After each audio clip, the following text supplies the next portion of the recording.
Let's talk a little bit about boundaries today. They are so important, but they are also super challenging. Let's start out with the definition of boundaries. It is a line, either real or imagined, that is used to mark the limit of an area. My name is Angie. Welcome to my channel, Quiet Confident Women. I have a passion for building confidence in women, especially introverted women, and I love supporting you and building a life and a business around what brings you joy. If you love what you hear, make sure to subscribe and share with your friends. If you don't already receive emails with tips and pointers around the different things that we're talking about, make sure to go ahead and go into the description below to sign up to receive those. Boundaries are something that definitely take practice, and I'm going to give you 5 things to consider when you are creating boundaries. The first thing is give yourself permission to focus on you. I think many of us, as we were growing up, we were taught that we need to be others focused. We have to put ourselves maybe not to the bottom, but definitely not at the top. Even from a young age, I remember if friends would come over, we were taught that we needed to share, right? And that's typical in most households. It was if they come over, you have your favorite toys, which is okay to set aside and not let them play with, but everything else, if they wanted to play with it, they got first dibs because it was always at your house. You could play with it whenever you wanted to, right? And then I think of religion as well. We are taught to go ahead and always think of others before ourselves. And neither of those things are wrong. We definitely want to share. We definitely want to have other people in mind and be kind and courteous and all of those things.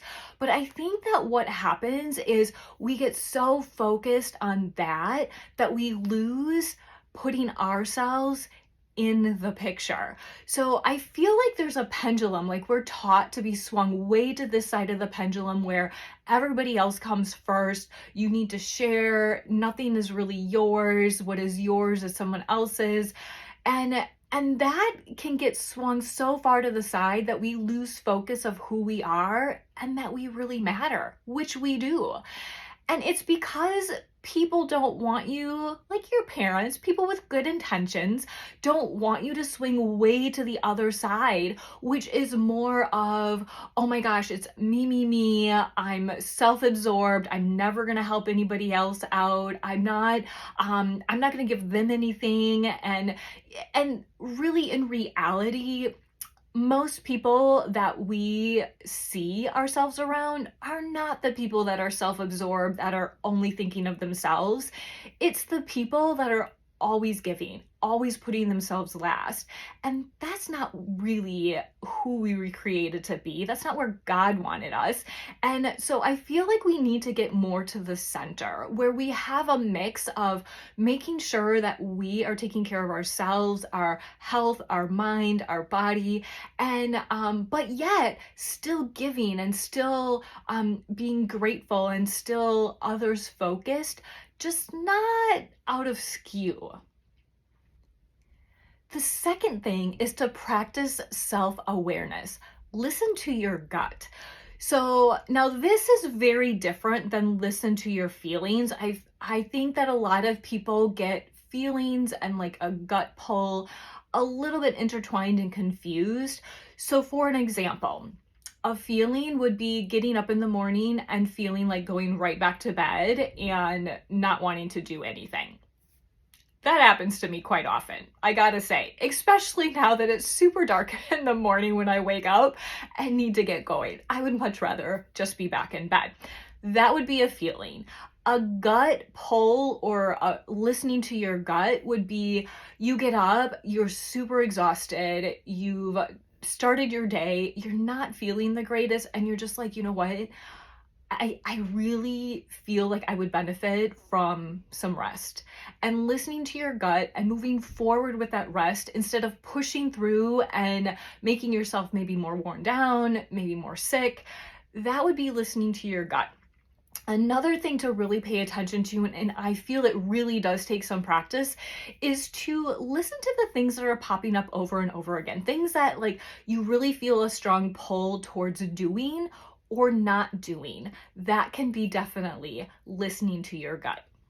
The third one is to be consistent with your boundaries. It creates a lot less confusion. So think of it as if you were to create a boundary for you and your family around something.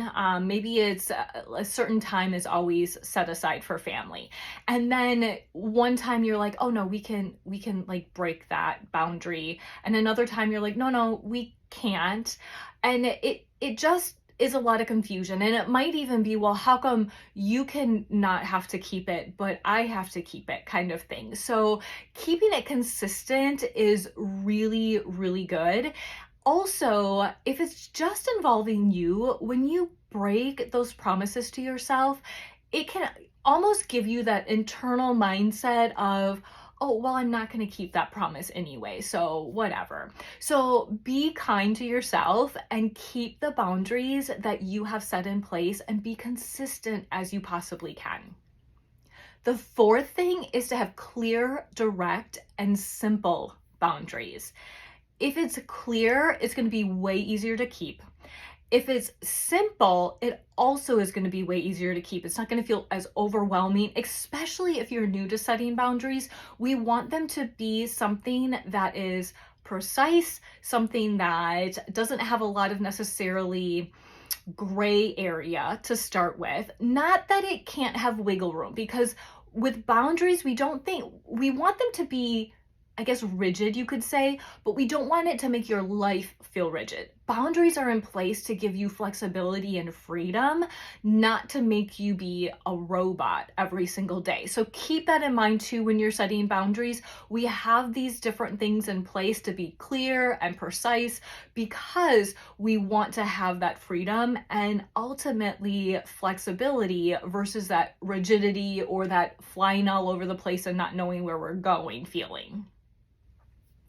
And then the fifth thing, if setting boundaries makes you feel uncomfortable or anxious, start small. And most of the time, if you're new to setting boundaries, it is going to make you feel uncomfortable or anxious. Even if you're not new to setting boundaries, typically you have boundaries in place to kind of keep the peace or to make sure that what you desire in life is not kind of going askew.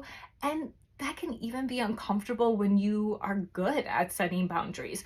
So starting small is always great. You can always build upon it. You can always adjust it and change it. So I would say, even if you're not anxious about setting boundaries, still start small. There are many areas in life where boundaries can be created. And I feel like there's two big areas that I have seen in my life where boundaries are created. I've seen other people create boundaries in their life, or maybe I've noticed that some people have an opportunity to create boundaries in these areas of their life. One is a time or an energy boundary. The other is what or who you allow into your space. Let's talk about time and energy first. Everything we do takes time. Everything we do takes energy, right? So if you think of it, if you have something that takes you 15 minutes and you dread it, like you put it off all day, all week, all month, whatever it happens to be, and then you do this 15-minute thing and you are exhausted, you feel just completely drained, this is a task that takes a ton of energy. It would be something to think about setting boundaries around, maybe even deleting or delegating to somebody else, right? Depending what that is. Now, time boundary. This is the one that you think of the most of. People are kind of like crazy running all over. If someone were to ask them, how are you today? And they come back with the response, oh my gosh, I'm so busy. I can't wait till next month. Things will slow down. And then that person gets asked again, how are you today? And they're like, oh my gosh, I'm so busy. I can't wait till next month when things slow down. they really have an opportunity to set boundaries around their time. Now, two things that I like to ask myself when I am looking at what is on my plate. So, once you kind of get in the motion of doing this, you'll be able to do this process prior to adding things to your plate. But at this point in time, you'll probably have to look at what is on your plate and ask yourself two different questions. One, does this thing that is in my schedule bring me joy? Does it bring me joy? Two, is it something that is going to move the needle forward on a goal or a desire that I have? So those are some things that I would ask myself. Now, if the answer to both of those things is no, I do not love doing it, it is not going to bring me closer to any desire I have in my life, then really seriously consider getting rid of that thing.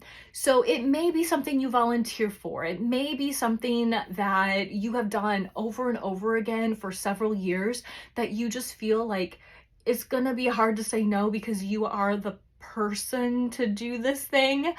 But at some point in time, you really need to take back your time and fill it with things that really bring you joy and bring you closer to where you want to be.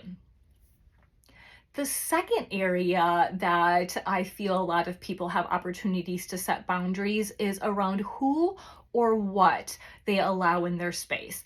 And by this, I mean, what do you read? What do you watch? What do you listen to? Who is in your space? We are like the 5 people we hang around with the most. So as we think about who are the 5 people we hang around with the most, do we want to be like them? So those are some things to think about. One of the ways that I have adjusted this in my life is I don't watch the news anymore, and I haven't for probably like 15 years, and people still think I'm crazy. But I know that if I watch the news, I get really negative. I'm like, oh my gosh, what is this world coming to? A lot of times I feel super sad and really helpless.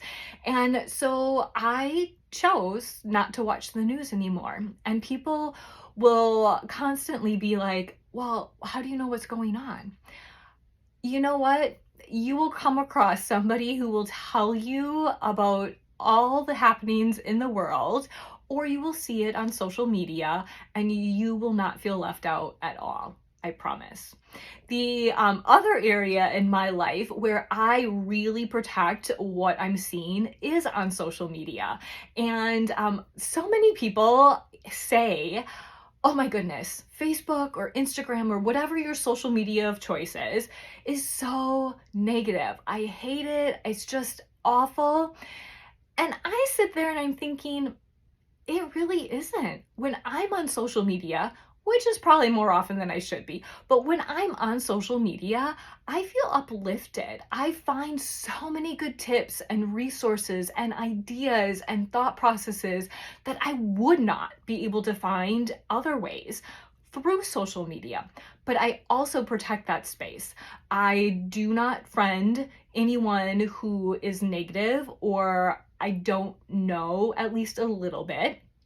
And if I do friend somebody and they are more negative than I want my space to be, I will just not see their posts. I will block their posts. They don't know that I blocked them. I can at any point in time go and check in and see how they are, but I tend not to see what they post because it just is negative. So protect your space.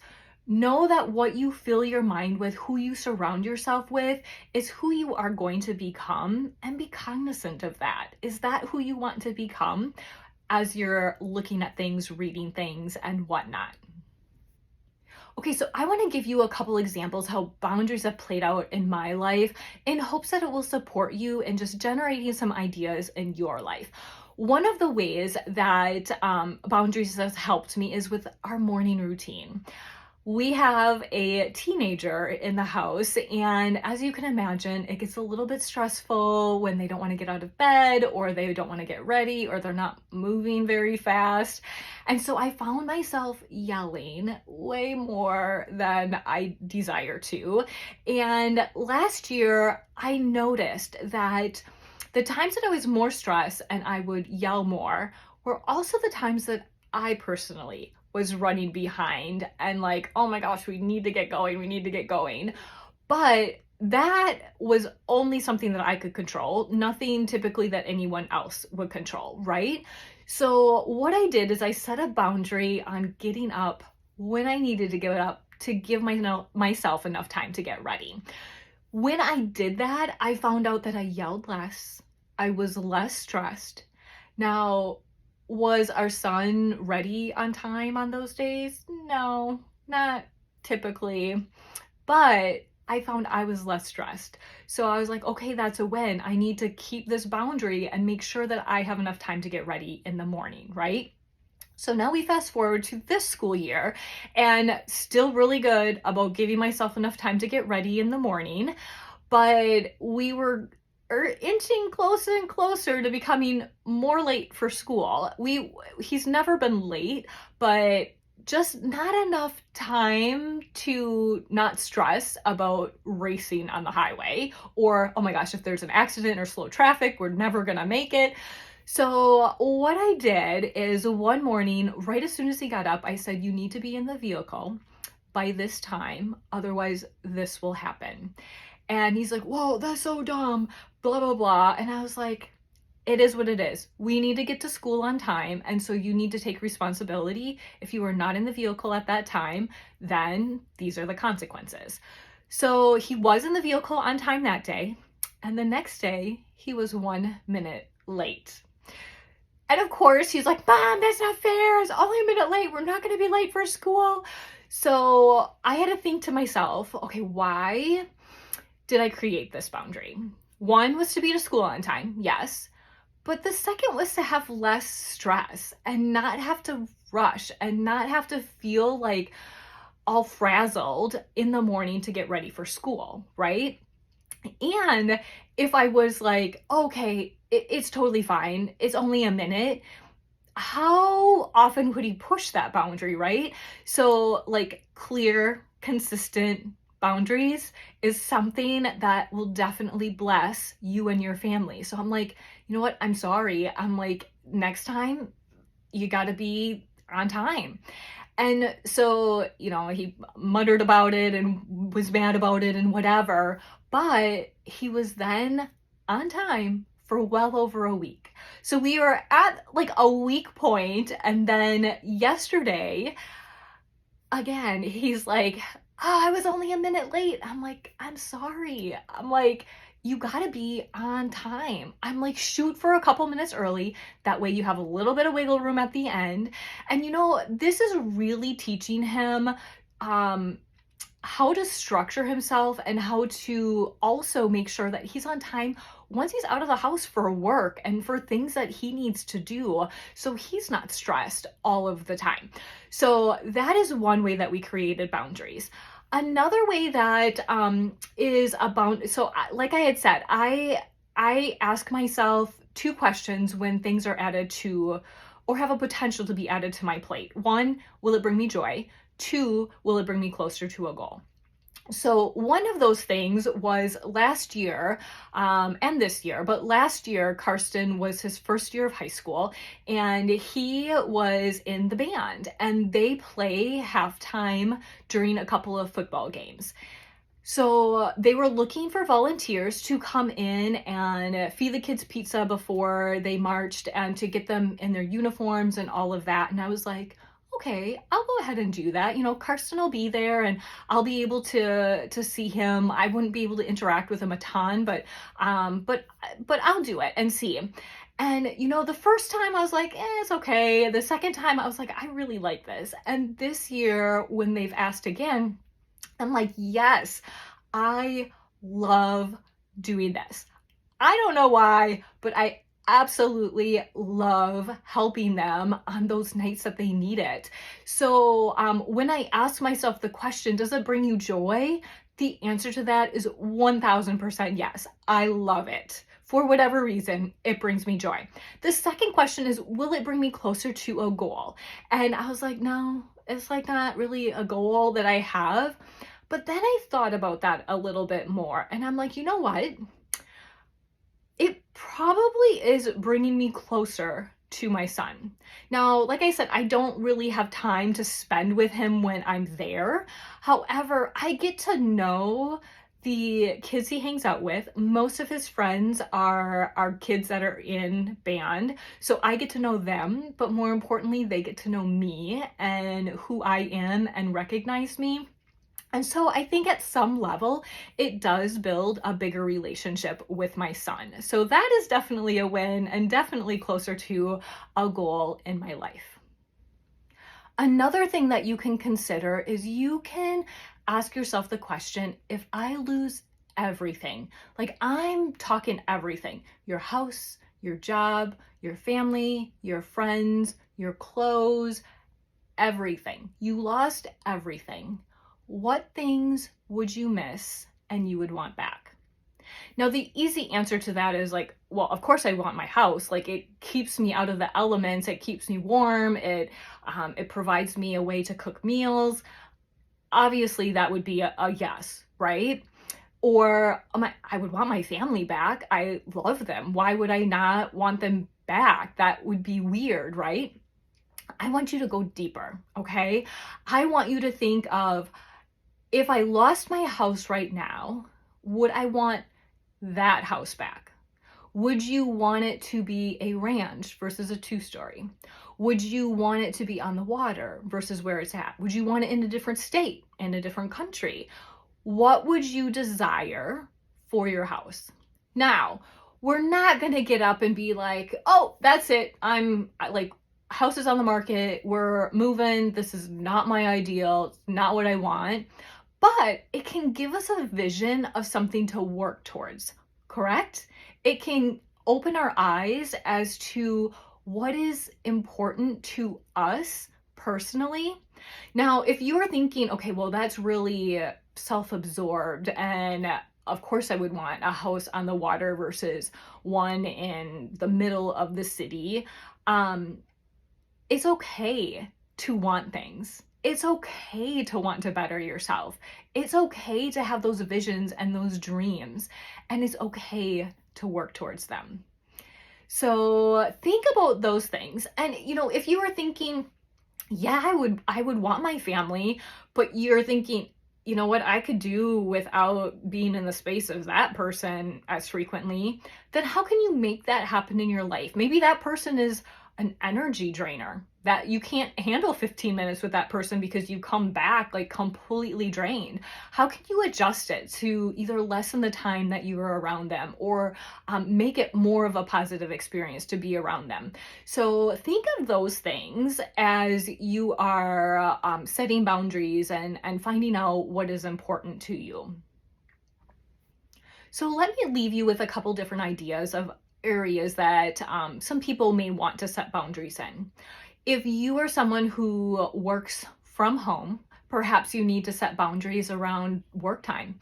If you are someone who works at an office building and then you come home and you tend to respond to emails or text out clients or whatnot, maybe you need a boundary of when that stops and when family time starts.